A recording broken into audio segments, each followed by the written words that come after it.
Para mitra sadaya wilujeng tepang dangu deui sareng dongeng enteng pangbeberahmana.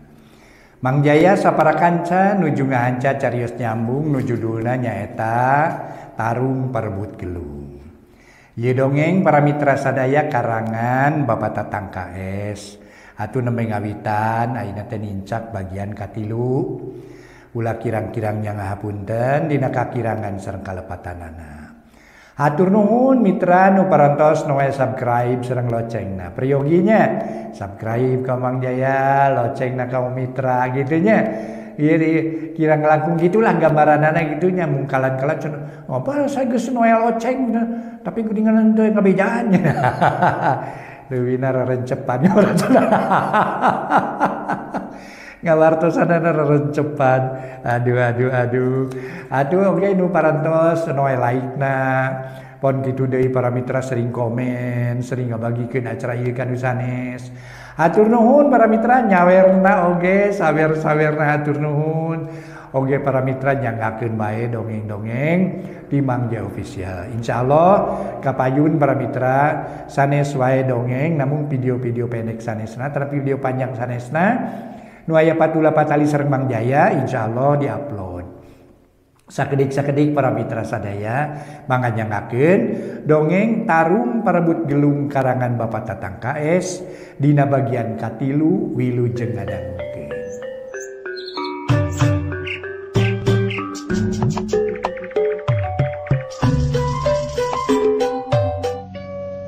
Para mitra anu mulia, wilujeng tepang dangu sareng acara matuh dongeng enteng pangbeberahmana.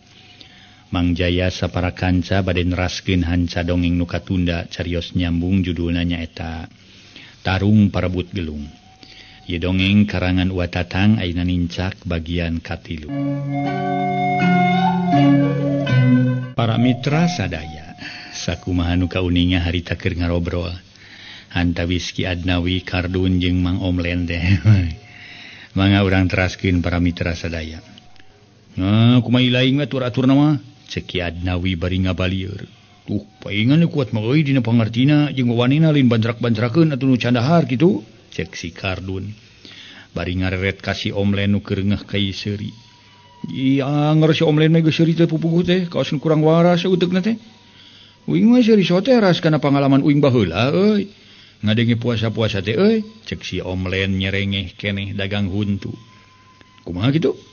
Cek dina anu jadi aki, lamun ilain hayang encer oteuk, hayang jadi jalma pinter kudu daek puasa kitu. Ulah kalah kagegembung cenah.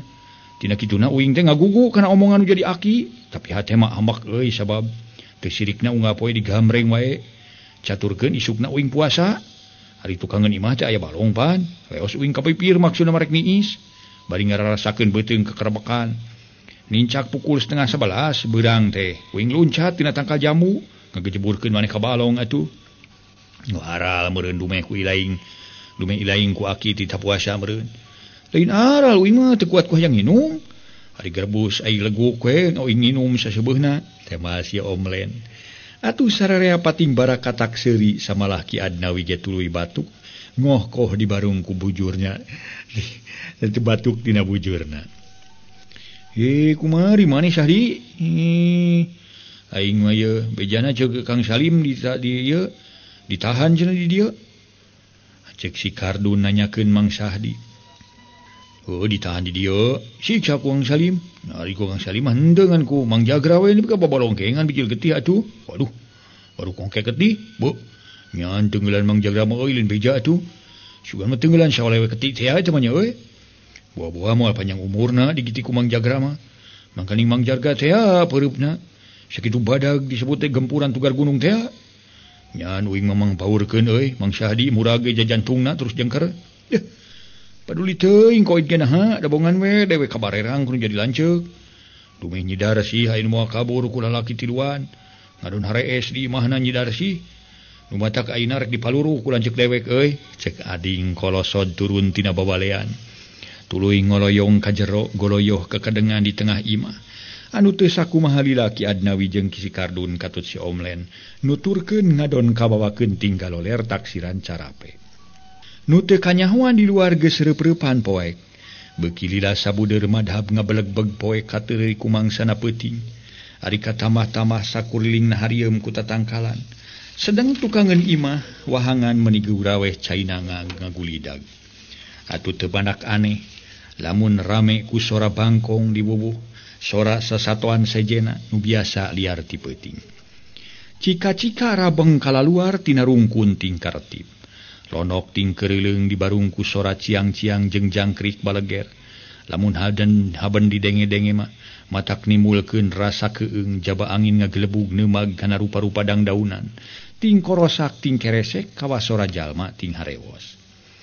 Kalan-kalan kadenge sora bueuk jeung anjing ngagogog hawar-hawar kapirig ku angin peuting. Bentang kakara bijil hiji dua kitu ge tiba celak-celak. Da puguh kahalangan ku mega hideung siga-siga rek hujan.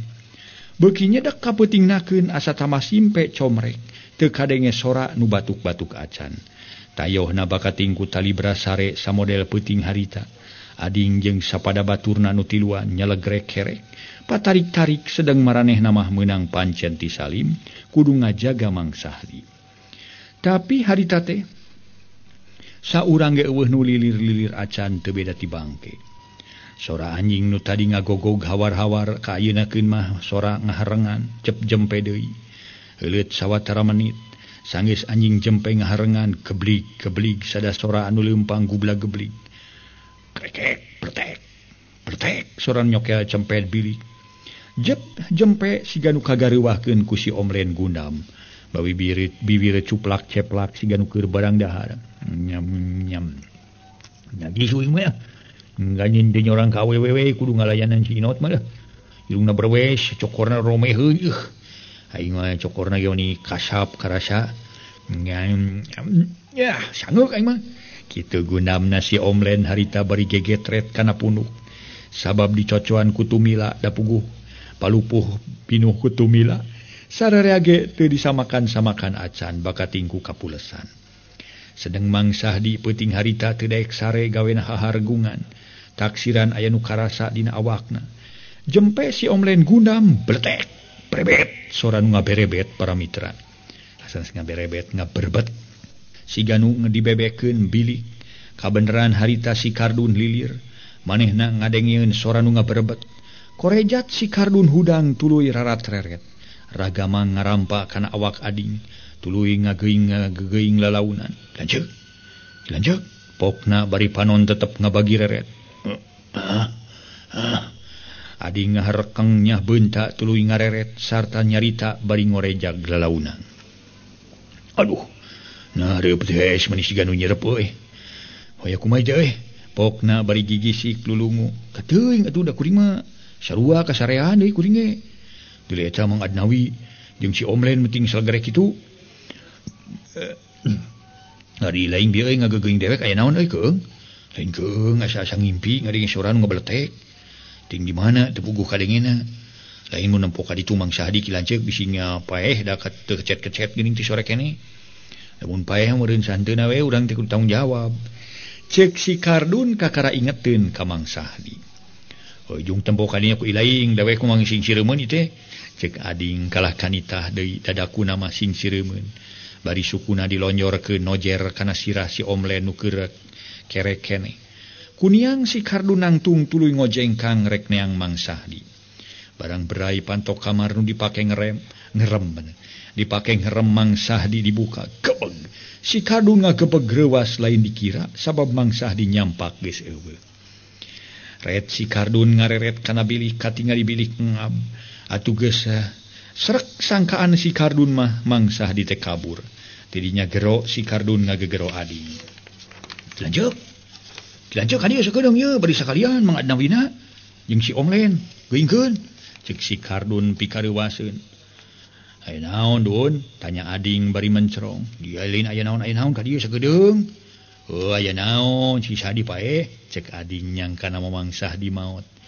Lain si Sahdi paeh tapi eueuh. Hah? Balik sia ngomong teh Kardun. Eueuh ka mana euy? Ceuk ading semu ambek bari ngorejat nangtung. Nyaan si Sahdi eueuh. Kawas mah kabur sabab ieu bilikna ge ngabdu. Teh mah si Kardun. Geus kitu mah Ki Adnawi jeung si Omlen digeingkeun kalawan duanana teu hararese ting korejat hudang samalah Ki Adnawi mah rikat mesat bedog pamikirna aya jelema unggah. "Ai naon ding?" ceuk Adnawi. "Itu ceuk si Kardun si Sadi mabur euy." "Hah? Baruk si Sadi mabur? Wah, silaga kayak kieu mah ding. Tadi teuing we lanceuk ilaing euy ngamukna. Mangganing nu sakitu mihape-mihapekeunana ka sararea. Kali-kali ayeuna si Sadi eueuh." Cek Adnawi. Ngarasa hariwang ku Salim, geus kitu mah bus sararea arasup ka kamar. Nya we bilikna ngab siga tapak ngabebekeun. Keur kitu breh si Omlen ningali kertas ngagoler deukeut balik panto kamar. "Cek, ieu kertas naon ieu deukeut panto ieu?" Si Omlen bari nunjuk kana kertas. "Teuing aya cing cokot ka dieu lem euy." Cek Ading.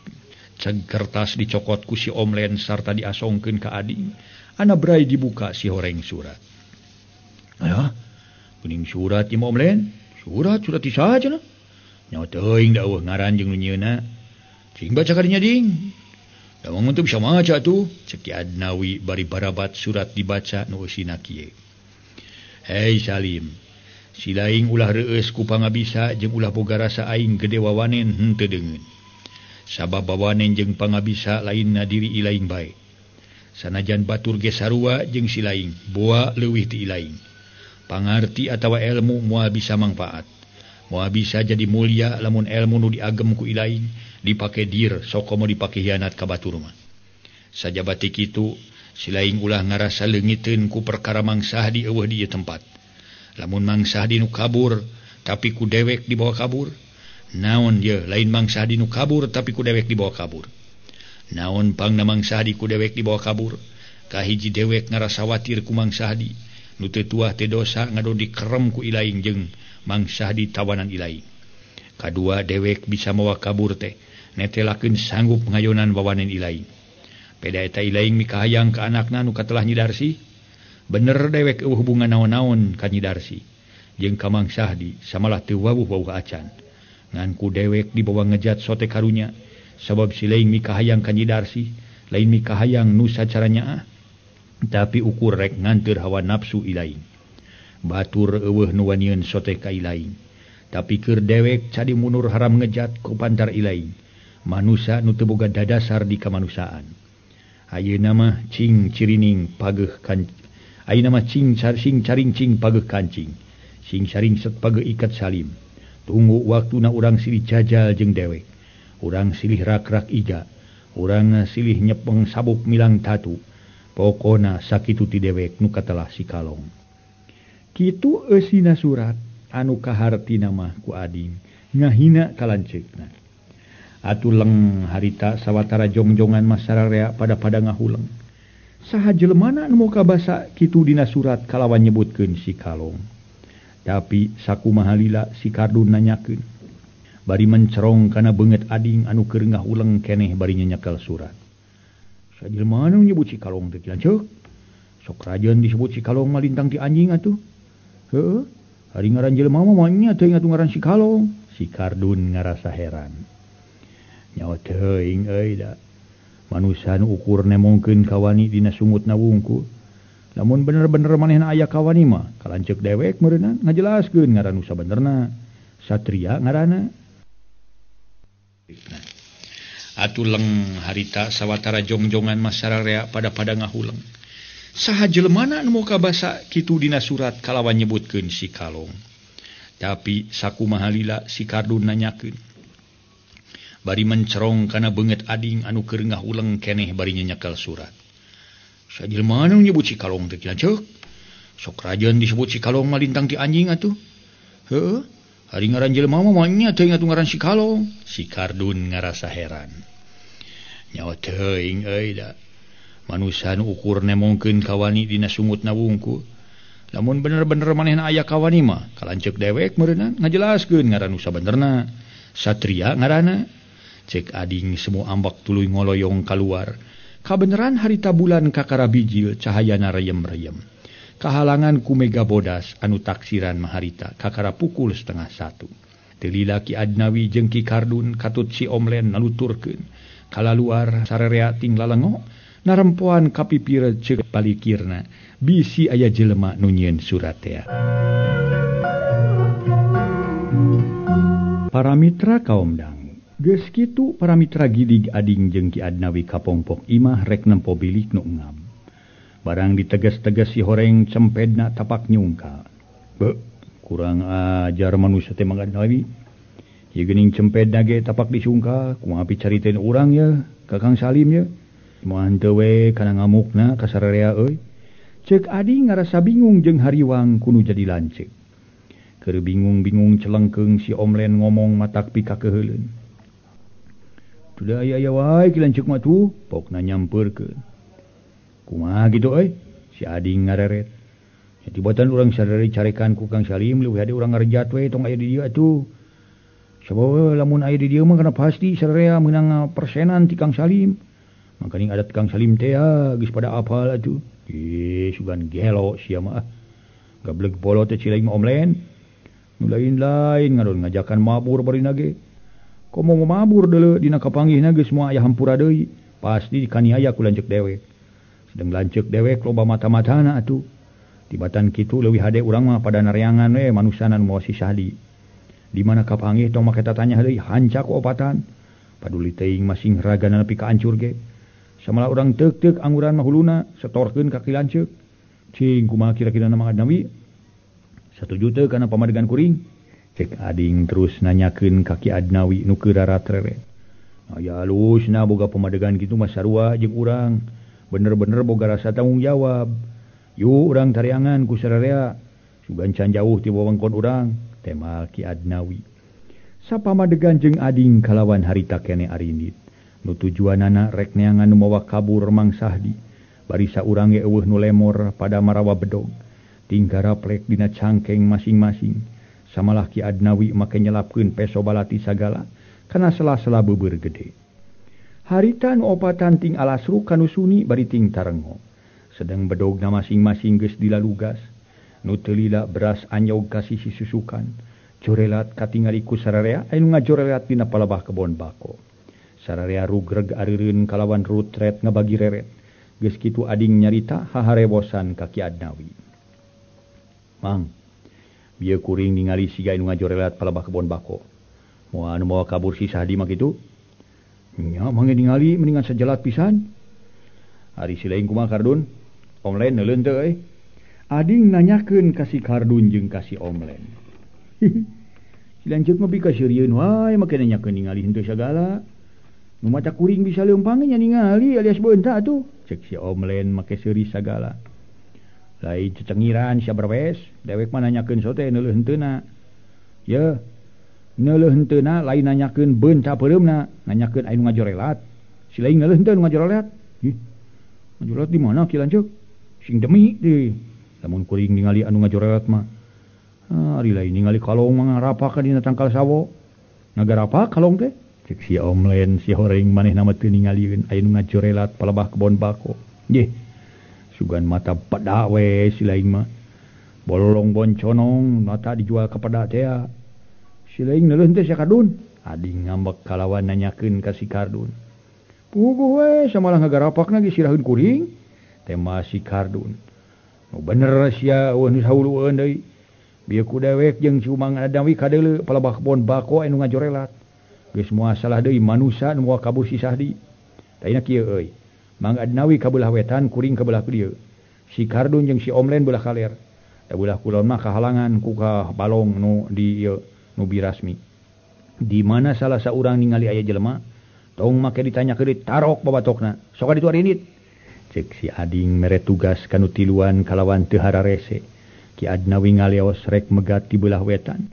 Ari si Kardun jeung si Omlen kabelah kaler sisi susukan sanggeus tepi gog cari ngogo. Dun. Hah? Leung hareup ka kidul euy urang ka kaler. Ngaraya naon-naon katingali ku salah saurang. Bener teu? Si Omlen mere pandangan. Oh bener euy. Tapi rada anggang atuh, leung di dieu deukeut pancuran, dewek belah nyata. Mae tangga cau. Kitu teu naon-naon, nganying hareupna tetep sakumaha pandangan ti dewek euy. Heuh beres lah. Tema si Kardun bari ngaleos tuluy ngadepong deukeut tangkal cau, nying hareup ka kidul. Ari si Omlen deukeut pancuran nying hareup ka kaler. Duana geus pada taki-taki nyalekal perah bedog. Cek pikirna di mana aya jalma nu nyirugakeun kari ngalugas bae. Waktu si Omlen jeung si Kardun keur ting darpang ngabagi reret. Harita kasisi kagigir ujug-ujug kacebuk. Siga anu maledogkeun batu kasusukan.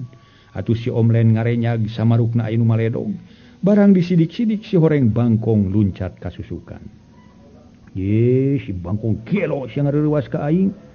Panjenengan teh nu maledog dasar sato belegug sia.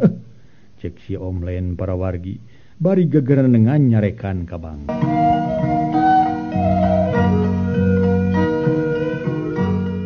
Para mitra sadaya. Heuleut 5 menit korosak cenah kadenge soda nu ngorosak siraheun.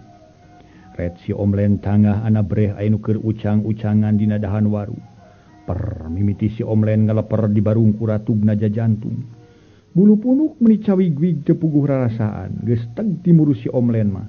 Nu keur ucang-ucangan dina dahan waru teh disebut kuntilanak teh. Kitu deui si Kardun meuni sarua pisan ningali pikasieun.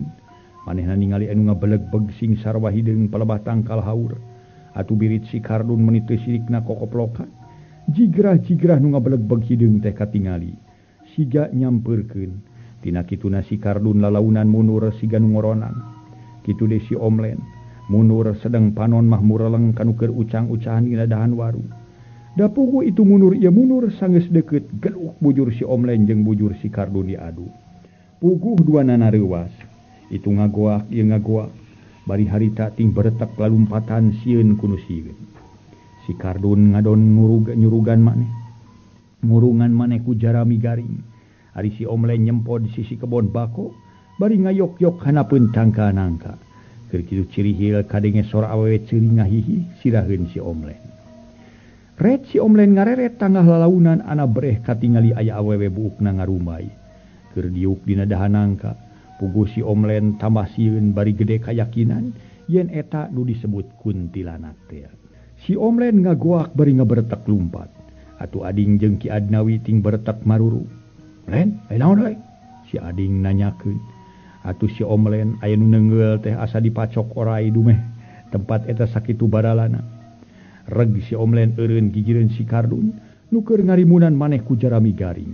Pok si Omlen nyarita kitu ge teu tatag siga nu eureupkeun aku eureub-eureub. Waluh. Ay kudid. Pokna turu curug tutunyuk kana palebah tangka nangka. Manung harita teh bari ngadeg-deg. Sedeng calana mah ari teh boyonoh baseuh ku ompo teu karasa nyurulung. Ningang pisan kana tumpukan jarami nu keur dipake nyumput ku si Kardun. Atuh punuk si Kardun jeung tongongna baraseuh ku cai ompo si Omlen. Ngomong teh nu baleg sia, berwes, aya naon sia? Dadadidid. Kamana si Kardun euy? Cek ading ambek surung kuy si Kardun kaluar tina jero tumpukan jarami garing. Bari nemelan. Ya kuring mah kilancak. Ye sugan karebleg manusia teh. Wes sahulueun dipikir-pikir mah. Nu saurang ngadon kekeleueuhan, saurang deui ngarimunan sorangan ku jarami. Mun sakalian ngaruang kerepe sorangan sia. Aya naon sia Kardun? Aduh. Keteuing da asalna mah eta si Omlen ngagorowok bari ngarumpak ka kuring. Wah, saruana sia. Kalah kasungut teh pagede-gede. Komo mun anu narok hulu sia. Pangi jeung jurig jarian si lain ta Omlen. Ading beuki abak. Ay kun naon. Kun di natangka nangka. Tema si Omlen kakara ngomong deui. Kuntina naon sia make jeung aya kunti sagala dinu kieu. Sidik nangka ngora tinggal rayot natangka disangka kunti. Dasar manusia ponok bool sia mah. Cek ading barang ditingali ku si Omlen tangka nangka eueuh naon-naon. Padahal memang nya tadi mah aya awewe bukna ngarumai keur diuk dina dahan nangka. Da si berwes nyieun gara-gara piributeun teh mpi kadewe ku yungus kaompolan si burung sia. Cek si Kardun ambekeun ka si Omlen. Udah lain dihaja euy. Rasan mah teu ngompol atuh. Teh mah si Omlen. Bari nyabakan calana anu harita boyono keneh. Beungeus sia bari naoge duana ge karucleuk sia. Yo Adnawi urang ini euy. Sugan kapanggih euy teangan jelema teh.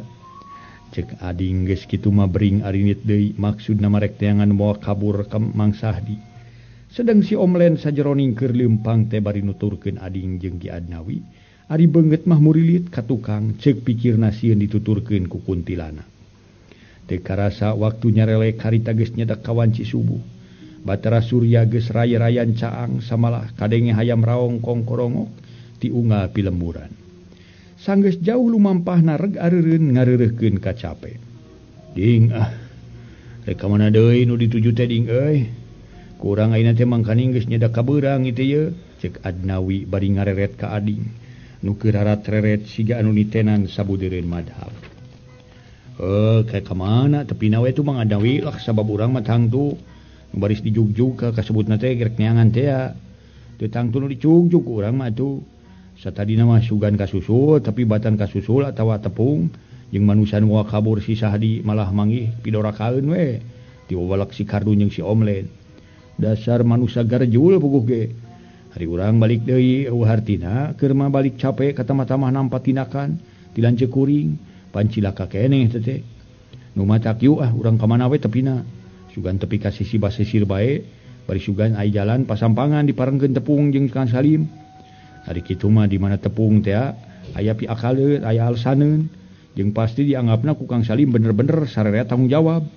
Coba lamun urang caricing wae di imah geus sidik si Sahdi eueuh meureun urang dianggap ngeunah-ngeunah eueuh hojahna pisan eueuh tinakanana pisan teh malah ading tetep maksudna marek neruskeun lalampahan nyusul Mang Sahdi jeung nu mawa kaburna disebut si Kalong bari canyaho saha jeung urang mana jeleman.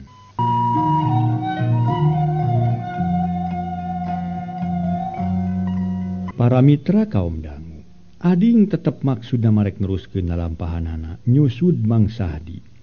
Jeung nu moal kaburna disebut si Kalong bari canyaho saha jeung urang mana jelemana. Kumaha ilaing Omlen oge Kardun rek terus milu jeung dewek atawa rek baralik ka imah. Sambungna bari ngareret ka si Kardun jeung ka si Omlen nu keur caringogo. Jadi keur kuring mah kasebut buntut kumaha hulu we atuh, hulu ngepot buntut ngepot atuh. Hulu cicing buntut cicing, teh mah si Kardun. Nu hartina kumaha nu mawa. Ari si laing ading nanya ka si Omlen. Ya kumaha rek mawa we uing maki lanceuk lah. Teh mah si Omlen ngomong siga nu hoream. Heug ari rek tuluy mari lumah. Ngan awas lamun gableg kalakuan. Samodel peuting ulah kurang ajar sia. Dihajar ku aing, digitikan duanana ku dewek deuleu. Cek ading sasahat. Geus kitu mah jep jarempe ngadon maroyan heula. Sabab hawa karasana isuk-isuk harita mimiti tiris.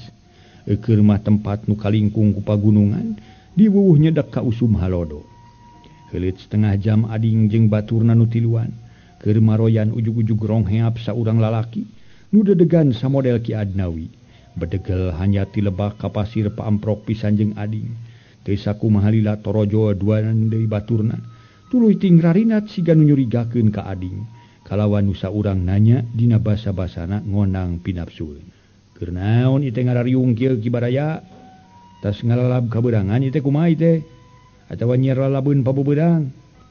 Rek nyarero mah tuh ulah wayah kieu atuh sarua jeung rek nyerenkeun beuheung teuk-teukeun suku genteng belokeun, dikorog-gorokeun. Puguh biasa babari nya euy ngalalauk batur mah sabab teu kamodalan. Teu nyaho nu bogana lali sia meunang hese cape aya bulana. Ari geus lagu alaeun dipiheulaan ku sero gede sia. Sero gede huluna. Dasar bedul teh pokna. Boga sangkaan yen ading jeung baturna rek maling lauk ti kula. Puguh teu matak aneh lamun ading ujug-ujug panas ngadenge omongan nu anyar jalma anyar pinanggih. Ngomong asa ngeunah teuing Ki Baraya. Matak ngonang kana pinapsueun hate nu ngadenge disangka dewek di dieu rek nyiar palingeun ceuk ading mencrong kana beungeut anu ngomong pangheulana. Bisa we pura-purana mah euy jadi jelema jujur make nanyakeun sagala. Ye kisanak ninca kana paribasa pur kuntul karitungul lar gagah karitungap. Moal neangan jurig teu kadeuleu.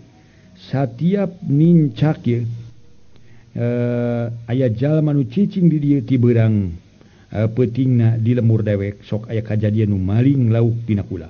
Ye geus pasti keur andika kana kitu nyeko heula kulah mana nu loba jeung baradag laukna atawa nu rek di badong. Tembalna geus mimiti basa-basana kasar. Rahi beungeut ading kontan beureum kadorong kupi amaraheun mung hanyakal waktosna kabujeng see.